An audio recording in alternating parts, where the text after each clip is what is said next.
Абайдың шығармашылығындағы туған жер тақырыбы туралы сөзді бастамас бұрын алдымен біз осы жер анаға деген өзіміздің ұлтымыздың байырғы көзқарастарына кішкене үңіліп көргеніміз жөн сияқты.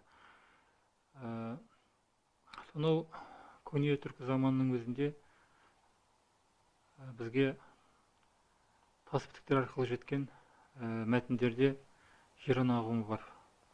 Ол ұдық жер су деп айтылады, яғни қасиетті жер су деген сөз. Осы ұғым түрік халықтардың баршасына жадында сақталып, әрқайсысында әр кезеңде әртүрлі сипатта жаңғырып отырған. Мысалы, біздің ұзақ жылдар салып, ұзақ ғасырлар салып, қазақтың санасында мысалы жерұйық деген ұғым асан қайғымен байланысты пайда болды. Яғни құтты қоныс іздеу, киелі мекенді іздеу деген халықтың санасын билеген ұғым түсінік сол асан қайғының бейнесі арқылы біздің фольклорымызда көрініс берді. Оның бер жағында жерұйықтың нақтыланған тағы бір бейнесі ол жетелі байсын. Асан қайғы туралы аңыздарды сол жерұйықпен жедел байсымен байланыстырылып айтылады. Халықтың басына бір қиын қыстау күндер туған уақытта сол жерұйық идеясы, яғни утопиялық идеялар қайта жаңғырығып отырған. Яғни халық бір жау шапқан мезгілде басына түрлі қатер төнген уақыттарда жақсы қонысты аңсап, аяғы жерұйық санасында жедел байсын жаңғырып, солай қарай көштің бетін бұруға тырысқан. Әрине, жерұйықта жедел байсында жердің бетінен табылуы қиын мекендер, өйткені олар утопия, яғни халықтың қиялындағы қоныстар. Мінекей, қай заманда да сондай ауыртпалық шақтарда халықтың өзі ұмтылатын кеңістігі болған. Шетсіз шексіз ұлы далада біздің бабаларымыз сол жақсы қоныстың үміт етіп қозғалу мүмкіндігі болған, көшу мүмкіндігі болған. Ал енді Абайдың өмір сүрген дәуірінде осы өлшемдердің барлығы, кеңістікке қатысты түсініктердің барлығы жаңағы түрленіске түсті. Ол ұғым ауысты. Енді басқа елге отар болғаннан кейін кешегі көшіп қонған кең аймақтың тарылғандығы көрінді. Барар жер Басартау деген қиыншылық болып қалды.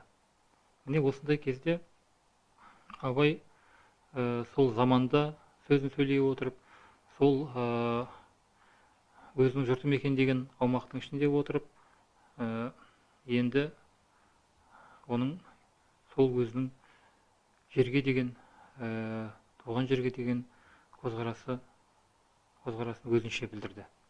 Бұл енді біздің қалыпты ұғымыздағы Абайдың түсінігі оған сәйкес келе бермейді.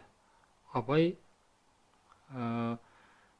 туған жерге деген көзқарасын сол уақыттағы қазақтың бүкіл тіршілігінің контекстінде, өзінің дүниетанымының аясында солай жеке өзінің тағдырының тұспалы тұрғысынан солай жырлады. Енді біздер әдетте үйренгенбіз, мен туған жерімді сүйемін, немесе деген сарындағы өлеңдерге, немесе жаңағы адам баласы, енді ақынды адам баласы ғой, өздерінің туған мекендеріндегі өзенің, көлін, суын, тауын, аймақтағы барлық бедерлерді жырға қосып өлеңдер арнап жатады. Мысалы, кешегі тіптен сол Ресейдің қол астына қараған заманнан бергі кеңес дәуірінің өзіне шейінгі ұласқан шақтарда сол ұлттығын сақтап қалған бір мәселе осы туған жерге деген сүйіспеншілік болатын. Мысалы, кеңес дәуірінде сол идеологияға сәйкеспейтін бұрынғы ұғымдардың көбі солардың семантикасының аясы қолдан тарылтылды. Мысалы, бұрынғы бүкіл қазақтың көшіп жүрген қонысын білдіретін сарыарқа ұғымы өзінің бастапқы баяғы Мәшһүр Жүсіп айтатын, Мағжан жырлайтын, Иман Жүсіп әнге қосатын, сондай тағы да басқа қазақтың өнерпаздары керемет көкке шырқатып өзінің сана ететін сарыарқаның мысалы ауқымын тарылтып, ол бір географиялық аумақпен шектеліп қалды. Ал шын мәнінде сарыарқа деген қазақтың замандағы көшіп жүрген бүкіл кең аумағын білдірген ұғым еді. Ол сарыарқа ұғымы тек қазақтың көне сол мұраларында ғана емес, сонымен бірге мысалы көршілес қырғыздың, өзімен ағайындас ноғайдың сол әдеби шығармаларында, фольклорлық шығармаларында сол бастапқы мағынасында ұшырасып отырады. Мінекей осы ұғым тарылу басталды Абайдың заманында. Одан кейін мысалы Түркістан ұғымы әу баста ол түрік халықтарының мекендейтін аймақты, үлкен жағрафиялық аймақты мысалы білдірген. Ол тек қана бір жағрафиялық атау ғана емес, сонымен бірге саяси, әлеуметтік, сондай бір рухани жүкті арқалаған ұғым. Соның да аясы тарылып келіп, ең ақыр аяғында бір ауданның көлеміндегі қаланың шеңберіне шейін сондай қысылып қалды. Енді ғана сол ұғымды біз қайта кеңейту жолында секілдіміз. Мінекей Абай заманында да қазаққа астана болған Түркістан өзінің бұрынғы маңызынан айырылып, қазақтың бір кіндігі дейтін қала ол кезде болған жоқ. Қазақтың жері жаңағы Ресей белгілеп берген әртүрлі нүктелерден, айталық Омбыдан, Орынбордан, Ташкенттен аймақ бойынша мысалы басқарылды. Міне осындай жағдайда қонысынан айырылған қазақтың жағдайында сол өзінің шұрайлы жерлерін жат жұрттар иемденіп алған жағдайда Абайдың туған жерге деген көзқарасы бір басқаша сипатта поэзиясында көрініс тапты. Енді мысалы ол қалай көрінеді? Абай сол кеңістікте, сол заманда өмір сүріп отыр. Ол біз айтқандай өзін жалғыз сезінген адам, мыңбай жалғыз алысқан адам. Жаңағы моласындай бақсын жалғыз қалдым тапшының деп жырлағандай өзінің айналасынан таяныш таппаған адам. Сөйтіп отырып, ол сол ортадан енді туған жерден жеріну, туған жерден безіну деген мотив зарзаман ақындарында басталады. Ол мотив мысалы Мұрат Мөңкеұлының жырларында бар. Сондай сарын Абайда тағы бір басқаша сипатында көрініс табады. Ол Масғұт поэмасында былай дейді: өлген мола туған жер жібермейді, әйтпесе тұрмас едім осы маңда дейді. Бұл енді өзі аударған, өзі көп үйренген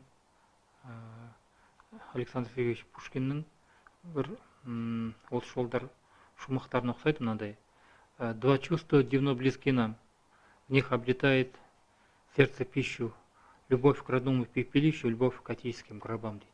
Сондағы родное пепелищесі Абайда туған жер, отеческие гробы деген өлген мола деген ұғымдармен былай сәйкес тұрғандай көрінеді.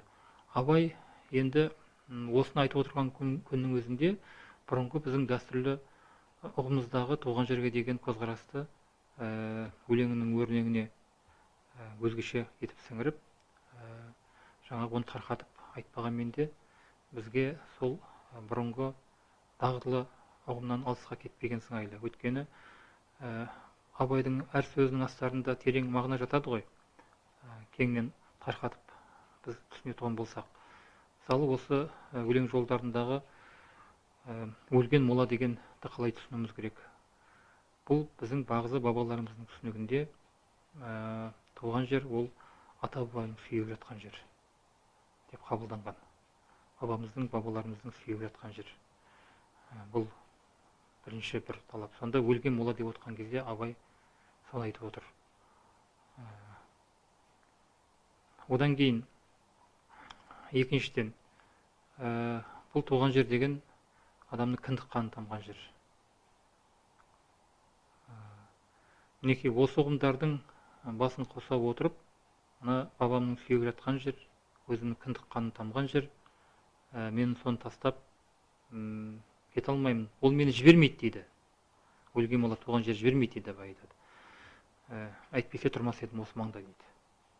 Сонда қандай қарама қайшылық ақынның жан дүниесіндегі. Ол ортаға сыймай отыр, бірақ сол өзінің ортасын тастап кете алмайды. Өйткені онда кіндік қаны тамған, онда бабасының сүйегі жатыр. Яғни туған жері. Туған жерін ол ешқайда қалдырып кете алмайды. Өзінің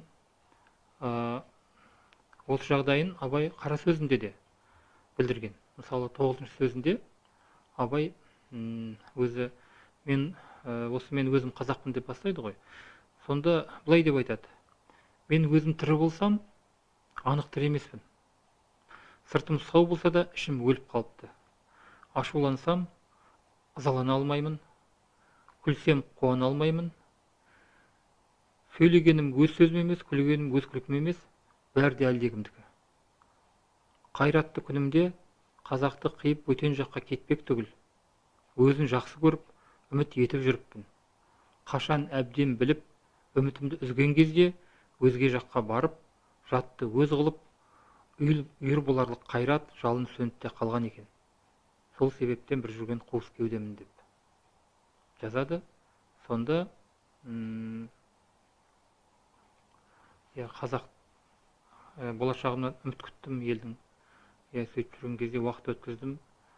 Басқа жаққа осы жерді қиып кетем деген менде ондай ой болған жоқ деп айтып отыр ғой. Ал кейін енді сондай бір барар жер басар тау іздеген кезінде енді бұрынғыдай күш қуат қайрат қазір ойда жоқ. Сондықтан осындай екідай жайға душар болып отырмын дегенді абай өзінің өлеңінде осылай тарқатып айтады. Туған жерді қия алмай, тентекті жеңіп тия алмай, әлі отырмыз ұялмай, таба алмадық өңгелді дейді. Сондықтан қайғы қат-қабат қарап тұрмын сендерге, атасы басқа өзі жат, жалғыз жанша жат жерде. Яғни өзінің топырағында өзін жат сезімі осындай болған. Мінекей абайдың туған жерге деген көзқарасында осындай оның патриоттығында осындай трагедиялық нышандар ұшырасады. Ал енді бұған қарап абай өзінің туған жерін сүйген жоқ, туған халқын сүйген жоқ. Оған сенімі болмады. Бәрінен күдеріс деген пікірді айтсақ, ол қателескендік болады. Абай керісінше сол өзінің ата мекенінің еркіндікте болып, оның халқының жақсылыққа жеткенін қалады. Ал ол үшін ол осындай сөздерді күйзеліспен айтуға мәжбүр болды. Ал енді жаңа айттық қой, абайдың алдында зар заман ақындары осы туған жер мәселесіне байланысты Дулат та, Шортанбай да, Мұрат та өздерінше жаңағы жырларында сол қазақтың жер қусырылып бара жатқандығын жырлады деп. Ал енді сол Шортанбайда мынандай жолдар өзі ұшырасады. Ол енді дәстүрлі формула негізінде жасалған. Былай дейді: қазақтың ұғымында өзі аймақ-аймақ бойынша қос өзеннің атауымен сол қасиетті қоныстарды білдірген ғой. Мысалы, айталық Шу Талас, Әму Сыр, Нұра Есіл, Еділ Жайық деген ұғымдар шын мәнінде жай ғана өзен судың аты ғана емес, ол қазақтың бір қоныстаған аймақтарының жинақы бейнелері, символдық бейнелері болып та табылады. Бұны енді Шортанбай сол негізде мынандай, енді сырттан жерді жалаушылар келген кезде Еділ-Далды, Ойыл-Далды, Жайық-Далды деп келетін жырлар бар ғой, мысалы, әртүрлі формула сипатында қалыптасқан. Сондай қылып Шортанбай жырлайды: Еділ-Далды, ел-далды, енді маған нең қалды дейді. Сол жолдарды Абайда енді басқаша сипатта кездеседі. Ол елдің ішіндегі жаңағы пысықайлардың, арызқойлардың, шағымшылардың, ел арасына от салып жүрген екі жүзділердің бейнесін жасай отырып, сонда айтатын сөзі: барып келсе ертістің суын татып, беріп келсе бір арыз бытып шатып, елді алып, елді алып есіреді, ісіп қауып қабарып келе жатып дейді. Сонда анау орыстың әкімшілігі орналасқан шаһарға барып, соған барып елдің үстінен арыз шағымын айтып, соған ісіп кеуіп үлкен шаруа бітіргендей болып келе жатқан жаңа пысықтың бейнесін Абай осылай береді. Сонда енді Абайдың айтқан ертістің суын тату, еділді алып есіру деген сөздердің ар жағында үлкен кең мағына жатыр. Мысалы, ертістің суын тату деген бұл жаңағы отаршылар орналасқан орданың босағасынан аттауды білдіреді. Соның бар сол жердің дәмін тату, суын көру, суын тату деген мәселе, соның ыңғайына жығылу, солардың алдында бас шұлғу деген ар жағында сондай бір астарлы пайымдар тұрады. Ал енді еділді алып есіру деген ол ел жаулаған секілді. Жаңа айтты ғой алдында Шортанбай, еділді алып елді алды деп.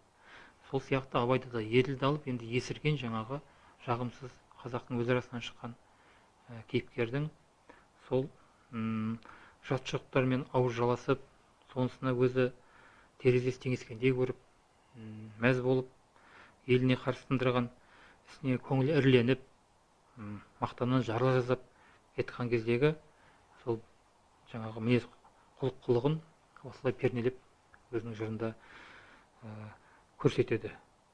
Сөйтіп жаңағы ертістің, еділдің бейнесі арқылы жаңағы ол осындай бірнеше қатардың өзінде Абай қазақтың бүкіл жаңағы осы екі қазаққа киелі атау арқылы бүкіл қазақтың тағдыр талайын, сол кездегі жай күйін осылай бейнелеп береді. Абайдың ұлылығы да сонда. Ол айнала төңірегіндегі жаңа топонимик атаулардың бәрін өлеңіне кіргізіп, оны әрқайсысын түгендеп жатпайды. Оның ар жағындағы мәселелерді тағы баяндап, тағы да оған сөз шығындамайды. Ол осындай өте ықшам, бірақ бойына бүкіл мағынаны жүктеп тұрған сөз тіркестер арқылы қазақтың жаңағы сол кездегі жай күйін суреттеп береді. Мінекей Абайдың патриотизмі өз алдына, сонымен бірге оның ақын ретіндегі көркемдік, шеберлігі осы жайттардан көрінеді. Кейін Абайдың осы сарындағы жазған өлеңдері басқа ақындарда, одан кейінгі 20 ғасырдың басындағы біздің үлкен ақындарымызда жалғасын тапты. Ол дәстүрлі үлкен мектеп болды. Абайдың осы мысалы кейінгі үлкен ақындарымыздың бірі Сұлтанмахмұттың өлеңдерінде Абайдың осы айтқан ұқсас сарындар ұшырасатындығы соның айғағы. Сондықтан Абайдың өлеңдеріндегі туған жер концепциясы ол ешқашан қайталанбайтын, сол Абайдың өзінікі ғана болып қалатын сондай ұстаным, поэтикалық ұстаным, азаматтық ұстаным деп біз санаймыз.